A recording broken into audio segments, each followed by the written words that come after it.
is made for entertainment purpose only. It doesn't mean to hurt any. And don't take it seriously. Hello guys, আজকে একটা পুরো জমজমাট video, কেউ miss করবে না, ঠিক আছে? ভিডিওটা তোমাদের দেখতেই হবে। অনেক গুরুত্বপূর্ণ আলোচনা, হ্যাঁ, উপদেশ আদেশ, যা মনে করবে তাই, ঠিক আছে? যে যেভাবে মনে করবে ঠিক সেটাই, ওকে? তো চলো ভিডিওর মধ্যে ঢুকে যাই। আজ দুদিন ধরেই আমার কমেন্ট বক্স এবং আমার পার্সোনাল হোয়াটসঅ্যাপ, তারপরে যাই হোক, আমরা তো ছোটো ছোটো ইউটিউবার আর এই যা চারিদিকে ইউটিউবারদের দেখছি, এদেরকে দেখার পরে আমাদেরকে আর ইউটিউবার বলতে ইচ্ছা করছে না। কারণ আমরা কি বলো তো, দেখো, পূর্ণাঙ্গ জামা কাপড় পরি, গা ফা ঢাকা দেওয়া। ভাই, ইউটিউবার হতে গেলে, ফেমাস ইউটিউবার হতে গেলে কি হবে? জামা কাপড় খুলতে হবে, না হলে কি করতে হবে? নাটক করতে হবে। হ্যাঁ, নাটক করতে হবে। কেমন নাটক করতে হবে? এদিকে শাশুড়ি বউ মস্তি করছি, ফুর্তি করছি, সব ঠিক করছি, ঠিক আছে। তারপরে কি করছি আমরা? এদিকে শাশুড়ি হাসতে হাসতে লাইভ করছে, এদিকে বৌমা হাসতে হাসতে লাইভ করছে, এদিকে শাশুড়ি কাঁদতে কাঁদতে লাইভ করছে। এসব নাটক করতে হবে, বরকে ছেড়ে দিতে হবে, অন্য পুরুষের সাথে ঢলাঢলি করতে হবে, ঠিক আছে? আর এসব করতে পারলে তাহলে বড় ইউটিউবার হতে হবে। তাহলে আমরা কি হলাম? ইউটিউবার, ঠিক আছে? চাই না ভাই, বড় ইউটিউবার হতে চাই না, ইউটিউবার হয়ে আমরা থাকতে চাই, ওকে? তো আমার কথাটা হলো, এই যে ইউটিউবে পয়সার মানে বিনা খাটুনিতে যে নোংরামি শুরু হয়েছে, বিনা খাটুনিতে নোংরামি করে যে ইনকামটা শুরু হয়েছে, এগুলো আর নেওয়া যাচ্ছে না, বিশ্বাস করো। কালকে থেকে না, পরশুদিন থেকেই মানে কি করব, জ্বলন একটা ব্যাপার হচ্ছে। আমিও দেখেছি ভাই ভিডিওগুলো, আমিও দেখেছি। হ্যাঁ, কে ভাই, আমরা যদি ব্লাউজ পরে যাই, তার থেকে যদি একটুখানি মানে ভেতরকার ইনারের ফিতেটা বেরিয়ে যায়, আমরা কেউ না কেউ ইশারা করে বলে দেয় যে ঢুকিয়ে নাও। আর এখনকার প্রজন্ম মায়েরাই অবশ্য এরকম যদি সাপোর্ট করে, তাহলে আর কিছু বলার নেই। তো দেখলাম স্টেশনে মেয়েকে এতকাল কোলে নিয়েও আর হচ্ছে না, স্টেশনে মেয়েকে কোলে তুলে নিচ্ছে। এগুলো কি বলতো, এগুলোকে শিক্ষিত, এগুলোকে কিছুই মানে কিভাবে বলবো? দেখো, এখানে আর একটা বলছি, আমি সবটাই ক্লিয়ার করছি। তার মধ্যে দিদি সেদিনকার লাইভটার খানিকটা ফুটেজ আমি দিয়েছিলাম, সেখানে দেখলাম একটা খুব গুরুত্বপূর্ণ একটা কমেন্ট এসছে। আমাকে একজনে কমেন্ট করেছে যে ধরিত্রী কত টাকা নিয়েছে পালবাড়ি থেকে, যে বিক্রি হয়ে গেছে, মানে কিসের জন্য, কি ইস্যুতে, কিসের জন্য এই কথাটা বললো জানি না। কি ধরিত্রী কান্নাকাটি করছে? হ্যাঁ, তাহলে তো আমিও কান্নাকাটি করেছি, আমিও বিক্রি হয়ে গেছি। আমার তো বিক্রি হওয়ার কোনো দরকারই নেই, কারণ পালবাড়িতে আমার অবেধ মানে আসা যাওয়া সব ছিল। তাহলে কত টাকা দিয়েছে ধরিত্রীকে, সেই সঙ্গে তাহলে আমাকেও টাকা দিতে হয়, কথাটা সেটাই আসে। কারণ কেন তোমরা আমাকে কেন বলছো না যে আমি এসে ডাইরেক্ট প্রোটেস্ট করে ফেলছি, ধরিত্রী এখনও করছে না, সেজন্যই তো। কিন্তু ঘটনাটা তোমরা জানো না বলে তাই তোমরা বলছো, ঠিক আছে? কেউ কাউকেই ছাড়া যাবে না। আমরা বিশেষ করে যারা কন্ট্রোভার্সি ক্রিয়েটার, যারা কন্ট্রোভার্সি আমরা করি, তারা অ্যাটলিস্ট টাকা, সত্যিকারের কন্ট্রোভার্সি যারা করে, টাকার কাছে আমরা তো কি বলবো, মাথা নোয়াই না, টাকার কাছে মাথা নোয়াই না। হ্যাঁ, তাহলে সবার আগে পালবাড়ি থেকে হয়তো আমাকে কিন্তু কেনা যায় না, এত সোজা না। কারণ মেরুদণ্ড আছে রে ভাই, মেরুদণ্ড তো বিকিয়ে দেবো না। আর মেরুদণ্ড বিকিয়ে দিয়ে কারোর কেনা গোলাম হয়ে থাকবো, এরকম মন মানসিকতার মানুষ নিয়ে কন্ট্রোভার্সি করতে নাবিনি, ঠিক আছে? সেই জায়গায় দাঁড়িয়ে আমারও মনে হয় ধরিত্রীও পালবাড়ি থেকে কত টাকা নিয়েছে, হ্যাঁ, তোমাদের কি গুনবে নাকি এসে? তাহলে আসো, এসে গুনে যাও, গুনে দেখে যাও যে ধরিত্রী কত টাকা নিয়েছে পালবাড়ি থেকে। পুরো হিসাবটা তোমাদের নিতে তো হবে না? তাহলে সেজন্য কী করতে হবে, যে কমেন্টটা করেছো কিংবা যাদের মনে এই ধরনের প্রশ্ন, তারা আসতে পারো ধরিত্রীর বাড়িতে এসে একটু গুনে দেখো, তত্ত্ব তালাশ করে দেখো, আর একটু পালবাড়িতেও একটু যোগাযোগ করে দেখো যে তারা কত টাকা দিয়ে ধরিত্রীকে কিনে রেখেছে। কোনোদিনই সম্ভব না, যেটা সত্যি সেটা বলবোই, আজকে আমি কালকেও ভিডিও দিতে পারিনি, হ্যাঁ, যাই হোক, কোনো প্রবলেমের জন্য আমি ভিডিও দিইনি। আমি কালকে ভিডিও করতে আসলেই কিন্তু আমি এই ভান্ডারটাই ফাঁস করতাম।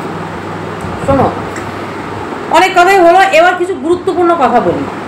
সবটাই গুরুত্বপূর্ণ ছিল, এটা আরও গুরুত্বপূর্ণ। কারণ কি বলো, এই ধরিত্রীকে বলেছে কত টাকা নিয়েছো পালবাড়ি থেকে, আই ডোন্ট কেয়ার। কারণ আমরা কন্ট্রোভার্সি ক্রিয়েটার তো এগুলো শুনে শুনে আমরা না অভ্যস্ত হয়ে গেছি। ওই যে বলে না, যার জন্য করি চুরি সেই বলে চোর, যার জন্য আমরা করি তারাই এসে গাল দেয়, আর ভাই তোমরা তো দেবেই, সেটা আমরা মেনে নিয়েছি, সেটা নিয়ে আমরা ভাবি না, সেটা নিয়ে আমরা ভাবি না, কারণ আমরা জানি আমরা কি করছি, আমরা কি করছি না। ঠিক আছে, আমাদের মুখ কি টাকা দিয়ে বন্ধ করা যায় না টাকা দিয়ে আমাদের মুখ খোলা যায়? কোনো কিছুই আমাদের মুখ মানে টাকার বিনিময়ে আমরা অন্তত অ্যাটলিস্ট কারো কাছে আমরা বিক্রি হয়ে যাই না, সেটা আমরা জানি ভাই।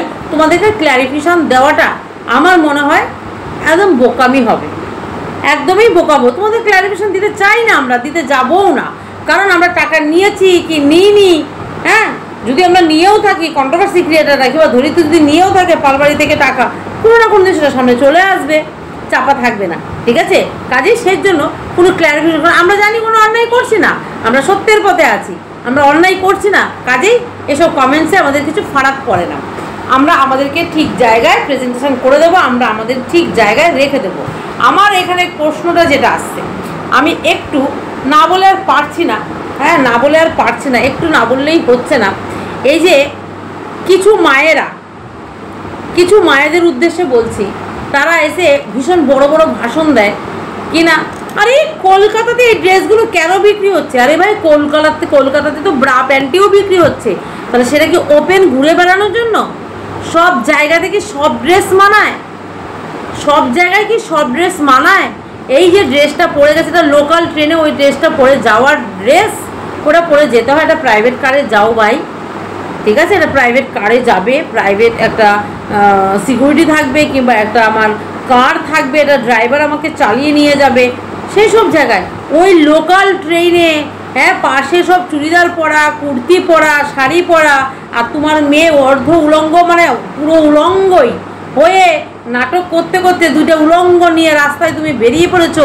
সবাই তো পাগলেই ভাবছিল, ট্রেনে মানুষ ঘুম ঘুমকে দেখ রাহা থা, ট্রেনে মানুষ এরকম ঘুরে ঘুরে মানে লজ্জায় মানুষ একবার তাকিয়ে তাকাচ্ছে না লজ্জাতে, ভেবো না যে তোমার মেয়েকে খুব অপসরী সুন্দরী লাগছিল। আর তারপরেও বড় কথা, আমি ড্রেসটার কোনো অবমাননা করছি না, কোথায় পড়াচ্ছ কোন জায়গাটা সেটা দেখো। ওই তো একটা 10 মাসের পেট, দেখে একটা 10 মাসের পেট, ওই 10 মাসের পেটের মধ্যে ওই ড্রেসটা কখনো মানায়? তাহলে মেয়ের ফিগারটা আগে তৈরি করো, হ্যাঁ মেয়ের ফিগারটাকে তৈরি করো, ওগুলো পড়তে গেলে কীরকম ফিগার চাই, কীরকম স্থান চাই, সেই সেন্সটাই নেই। আসল কথা, এদের দোষ দিয়ে লাভ নেই, এরা কি বলতো মরিয়া হয়ে গেছে, টাকার পেছনে ছুটছে। ঠিক আছে, আজকে এরা টাকার পেছনে ছুটছে বলে আজকে এদের এই পরিস্থিতি। কারণ কি, এই মেয়েটাকে এরা এখন সঠিক কথা, যে মেয়েটাকে কি বিয়ে দেবে না? কোনো ভদ্র ঘরের মানুষ তোমার মেয়েটাকে নেবে নাকি? মেয়েটাকে তুমি চাইছো কি যে আমি যতদিন বেঁচে আছি, মানে তুমি মা যতদিন বেঁচে আছো মেয়েটাকে এইভাবেই ভাঙিয়ে ভাঙিয়ে ভাঙিয়ে ভাঙিয়ে তুমি খাবে, তারপরে মেয়ে আমি যখন মরে যাব মেয়েকে টানা হিজড়া করবে? এইটাই কি রাস্তাটা করে যাচ্ছ মা হয়ে? একটু ভেবে দেখবে, আমি যে কথাটা বললাম কথাটা একটু ভেবে দেখবে। এই যে ড্রেসটায় তুমি খুব বাহবা, আরে স্মার্ট কাকে বলে রে ভাই?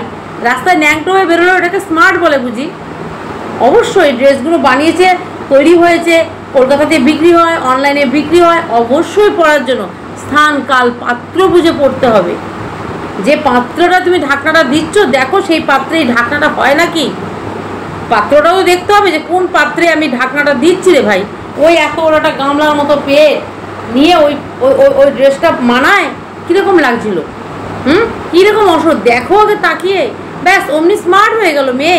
অর্ধ উলঙ্গ একটা ড্রেস পরে রাস্তায় বেরোলো, মা মেয়ে স্টেশনে নাচলাম, মা মেয়েকে কোলে নিয়ে নিলাম, লাফালাফি করলাম, ঝাপাঝাপি করলাম, আমরা স্মার্ট। সারা গায়ে টেটওয়ার্কে নিলাম, হ্যাঁ ন্যাংটা হয়ে রাস্তায় বেরিয়ে গেলাম, আমি স্মার্ট প্রমাণিত হয়ে গেলাম। স্মার্ট ওকে বলে নয়, ওকে স্মার্ট বলে না, ওকে বলে আনগোয়ার, মানে কি বলবো, অশিক্ষিত কালচারহীন তাদেরকে বলে। মানে ওই যে ড্রেসটা পরেছে ড্রেসটাকে অপমাননা করছে। আমি কোনো ড্রেসকে ছোট করব না, কিন্তু ড্রেসটা পরছে কোথায় সে স্থানটা দেখো, কালটা দেখো, পাত্রটা দেখো, তাই না? সেটা তো দেখতে হবে। আর ধরিত্রী ঠিক বলেও দিয়েছে ও কত টাকা নিয়েছে, কি করেছে, সবটাই তোমাদেরকে ক্লিয়ার করে দিয়েছে। ঠিক আছে, আমাদের এই কন্ট্রোভার্সি ক্রিয়েটারদের না টাকা দিয়ে মুখ কোনোদিনও বন্ধ করা যায় না। বন্ধুরা অনেক কিছুই ভেতরের মধ্যে গুড়গুড় করছে, কিন্তু বিশ্বাস করো বলতে পারছি না। আর এই যে কিছু মানুষ বড় মাসি, গার্জিয়ান, মায়ের পরে হাতে না কোথায় ছিলেন তারা কে জানে, জানি না ভাই। এখন এসে যে সব এত, আচ্ছা বিকিনিটাও তো একটা ড্রেস, বিকিনি মানেটা তো জানো তোমরা নিশ্চয়ই, বিকিনিটা কী পরে, তো বিকিনিটাও একটা ড্রেস, ওটাও তো একটা ড্রেস, ওটাও তো বিক্রি হয়, ওটাও তো বিক্রি হয়। তাহলে ওইটা পরে যদি আমরা এখন ঘুরে বেড়াই, কিংবা গঙ্গায় চান করতে যাই ওই বিকিনিটা পরে, কেমন লাগবে বলো দেখিনি? ওই বিকিনিটা পরে যদি গঙ্গায় চান করতে যাই কেমন লাগবে? ওই বিকিনিটা কোথায় পরতে হবে? স্থান কাল পাত্র ভেদে সবটাই আমাদের করতে হয় ভাই। হাতিকে জাঙ্গা পরানো আর কোনো কিছুই না, হাতিকে জাঙ্গা পরানো ছাড়া আর কোনো কিছু নেই। তো চলো বন্ধুরা, সবাই ভালো থেকো, সুস্থ থেকো, দেখাবো অবশ্যই নেক্সট ভিডিওতে।